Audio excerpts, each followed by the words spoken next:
Abra a sua Bíblia no livro de Apocalipse, capítulo 7.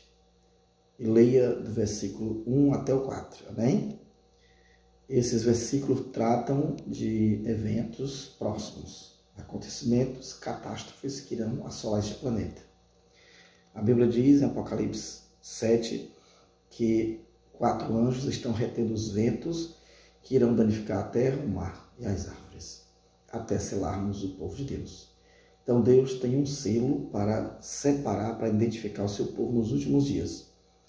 Em Ezequiel capítulo 20, versículo 12 diz: santificai os meus sábios, pois servirão de sinal entre mim e vós, para saibais que eu sou o Senhor vosso Deus. No versículo 20 também diz: santificai os meus sábios, pois servirão de sinal entre mim e vós, para que saibais que eu sou o Senhor vosso Deus. Então Deus se apresenta aqui no livro de Ezequiel, capítulo 20, versículo 12 e 20, como o Senhor que tem um povo e que reconhece a sua soberania e autoridade e o poder de salvar, guardando o santo sábado. Assim como o povo de Israel, quando saiu do Egito, na última noite, na noite da libertação, precisaram colocar o sangue no batente da porta como sinal para que Deus não os ferisse. Assim, nos últimos dias é o sábado. No livro de Isaías, capítulo 58, Jesus apresenta o sábado como um memorial da criação, que deve ser santificado, deve ser observado. Nenhuma obra civil devemos fazer, mas louvar e bendizer o nome do Senhor. Em Isaías 56, o profeta apresenta o sábado como um sinal entre o povo de Deus. Mesmo para aqueles que não são descendentes de Israel, os gentios, mas que fazem aquilo que agrada ao Senhor, que guarda o sábado, terá um memorial melhor do que filhos e filhas na cidade de Deus. No livro de Êxodo, capítulo 31, você lê todo o capítulo, e aí nós vamos encontrar, no final do capítulo de Êxodo 31, Deus dizendo que aqueles que não santificam o sábado irão morrer, não terão vida, serão excluídos do meio do seu povo. E por que é tão importante o sábado para a fé dos filhos de Deus? Porque é um reconhecimento de que Deus é Senhor e soberano, o Criador e também o Redentor da humanidade. Isso identifica. E aí, em contrapartida, nós temos o inimigo, que também tem o seu sinal, o anticristo. Satanás conseguiu enganar Adão e Eva, um exército de anjos que estão a seu favor, e para supremacia e reconhecimento do seu governo, ele instituiu o domingo, um dia memorável ao sol, Deus Sol, e a humanidade levou a adotar o domingo como dia do Senhor. Mas não é o Senhor o Criador dos céus e da terra, mas o dia do sol. Sunday, sol, dia do sol. Dia solis no latim, dia do sol. Então, o dia do sol, o domingo, é um dia pagão. Jesus não instituiu o domingo, mas o sábado. Ele disse: o Filho do Homem é o Senhor do sábado. Maria e as demais mulheres que seguem Jesus, depois da morte de Jesus, no último capítulo de Lucas 23, a partir do 53, Jesus disse que elas, mesmo depois da morte de Jesus, guardavam o sábado segundo o mandamento. O apóstolo Paulo, no livro de Atos, encontramos vários textos onde Paulo também guardava o sábado, se dedicava à pregação do Evangelho e à oração. Jesus ia na sinagoga ao sábado para adorar, era seu costume. Então, a Bíblia fala que o povo de Deus, Apocalipse 14, 12, são aqueles que guardam os mandamentos de Deus e têm a fé de Jesus. Então, meu querido, nós estamos chegando na reta final desse mundo. E no livro de Isaías, capítulo 24, se lê a partir do versículo 1, do versículo do capítulo 24 de Isaías, aí você vai ver Deus dizendo o seguinte: eis que a terra vai se devastar e desolar toda a terra. O Senhor vai transtornar a superfície e lhe dispersar os moradores. E aí ele vai descrevendo. No final diz que a terra está amaldiçoada por causa dos seus moradores, porque desobedece aos mandamentos de Deus, quebra a sua aliança e os estatutos eternos. Então poucos homens restauraram, ficaram vivos. ressuscitarão ou serão transformados para ser levados para os céus? Poucos. Ainda bem que não é todos, né? Então, entre esse pouco pode estar você. Eu quero estar entre esse pouco. Mas para isso eu preciso de coração, com muita alegria, porque é um privilégio obedecer a Deus. Pedro, né, quando foi interrogado a abandonar Jesus, ele disse: para onde eu irei? Para quem eu seguirei? Só tu tem palavra de vida. Então a Bíblia é palavra de vida. E nós precisamos entender que os 10 mandamentos, como está em Êxodo 20, é uma descrição da constituição, a base do governo celestial. E nós precisamos obedecer. Jesus, São João 14, versículo 15 diz: aquele que me ama, guarda os meus mandamentos. Se me amais, guardarei os meus mandamentos. E lá nas cartas, né, ele também deixa claro que quem conhece e não guarda é um mentiroso. Em Hebreus 4, ele apresenta as palavras de Deus, dizendo que na sua ira jurou que aqueles que conheceram o Evangelho, conheceram as boas novas, mas não guardaram o sábado, não entrarão no seu descanso. Porque Deus tem um repouso para o seu povo. Deus criou, Deus santificou, Deus abençoou o sábado e separou para que nós pudéssemos também tirar para a adoração. O sábado é um dia de adoração. Então, se eu entendo que Deus é digno de adoração, eu vou fazer isso no sábado. Ah, mas eu posso adorar todo dia. Devemos adorar todo dia. Mas o sábado é o sinal da autoridade e soberania de Deus. E quando eu me submeto à autoridade de Deus, eu vou guardar o sábado.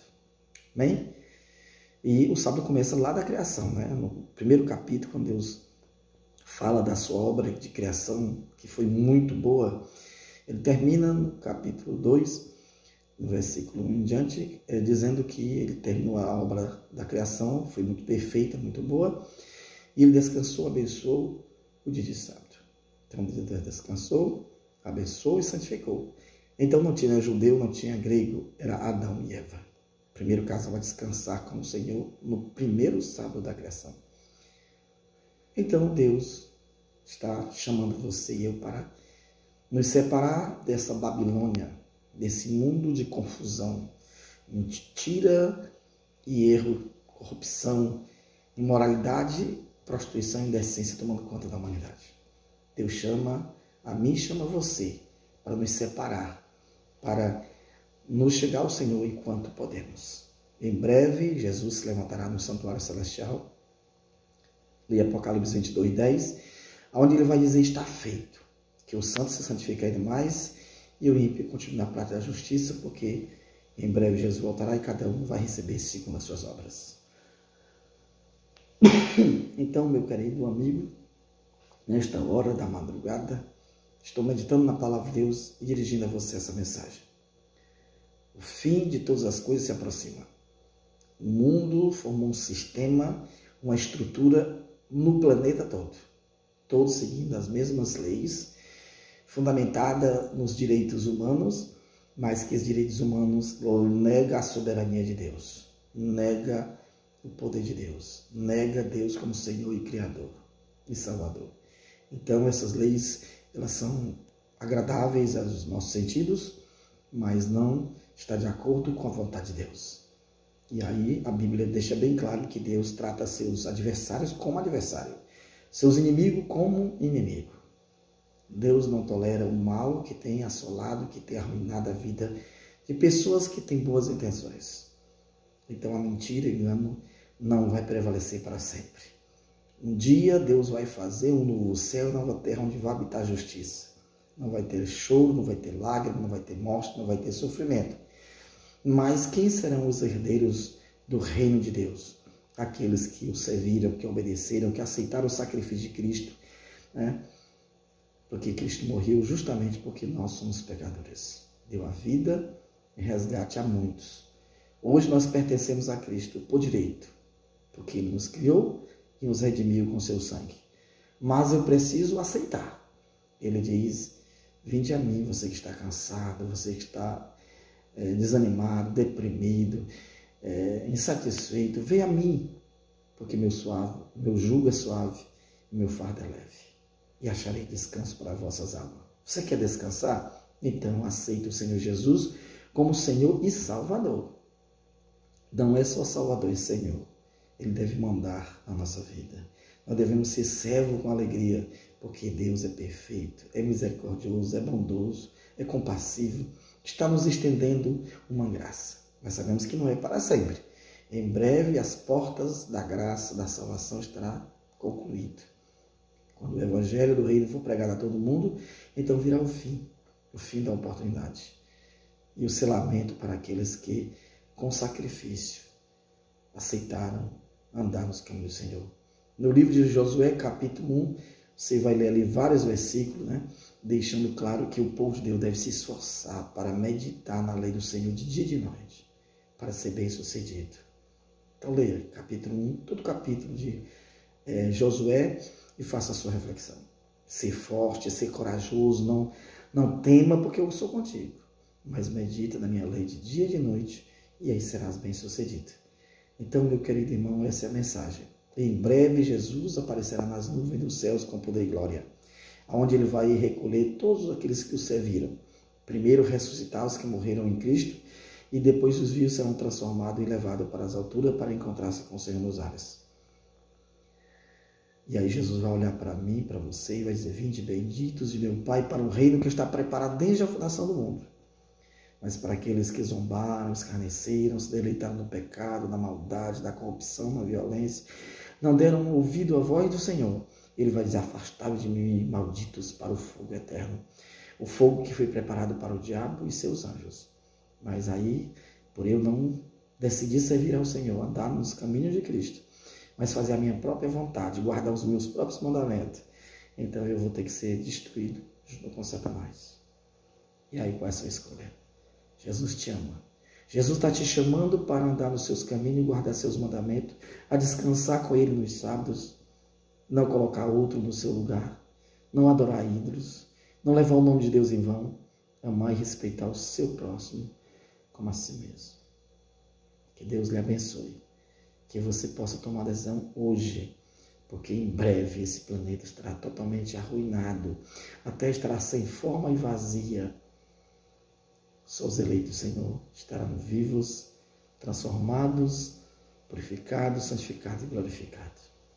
E aí, você aceita Jesus, o Senhor do sábado? Você está disposto a adorá-lo no sábado e todos os dias da sua vida? Está disposto a servir? Está disposto a purificar o seu corpo como templo do Espírito Santo? Se abstendo, deixando de comer ou beber tudo aquilo que danifica a sua saúde? Para dedicar-se ao Senhor? Você está disposto? Amém. Que Deus abençoe a sua decisão e com certeza você será uma pessoa abençoada. Um abraço e um bom dia em Cristo.